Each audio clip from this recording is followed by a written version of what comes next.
نوجوانوں، میرے بھائیوں، بچوں، چہلم آ رہا ہے، ہر سال سے زیادہ بہتر انداز سے چہلم میں شرکت ہوگی۔ کوئی چہلم میں اپنے گھر میں نہیں بیٹھے گا جی، مرکزی جلوسوں کو مضبوط بنائیں گے، اور بزرگوں سے گزارش کروں گا کہ ہمت کریں، اگر آپ سے چلا نہیں جا رہا تو چاہے 2 قدم چلیں مگر مرکزی جلوس میں ضرور پہنچیں۔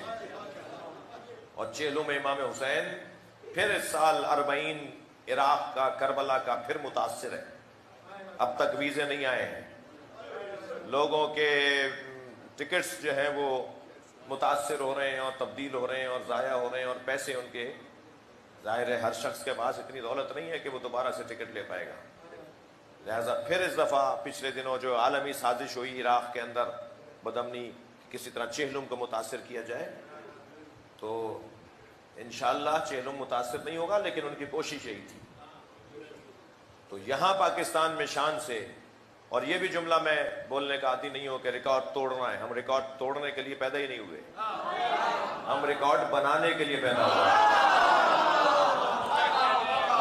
منفی جملے ذہن سے نکالیں، میں ان بچوں جوانوں سے کہہ رہا ہوں، یہ ریکارڈ توڑ دیا، ریکارڈ کیوں توڑ دیا بھائی؟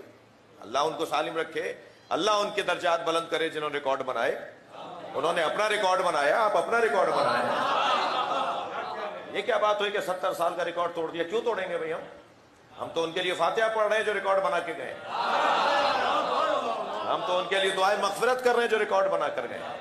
ہمیں ریکارڈ توڑنے نہیں ہیں، ریکارڈ بنانے، اور ریکارڈ بنے گا اس سال ہر سال سے زیادہ، بھرپور انداز سے مرکزی جلوس میں شرکت رہے گی، اور پورا جلوس کرنا ہے جی۔ حج پہ جانے سے پہلے آپ واک کرنا شروع کر دیتے ہیں یا نہیں، کہ وہاں جا کر طواف میں پیر نہ دکھیں، صحیح میں جو ہے پنڈلیاں نہ دکھیں، منا مزدلفہ میں چلتے ہوئے پیروں میں تکلیف نہ ہو۔ تو آج 12 تاریخ گزری ہے نا، تو ابھی 8 دن ہے، مشق کیجئے ذرا اپنے علاقے میں، ذرا چلنے کی مشق کیجئے۔ یہ بہانہ نہیں ہو کہ صاحب وہ چل نہیں پائیں گے ہم اتنا لمبا، کیوں نہیں چل پائیں گے؟ ہر کام کی تیاری ہوتی ہے، حسین کے چہلم کی تیاری نہیں ہوتی؟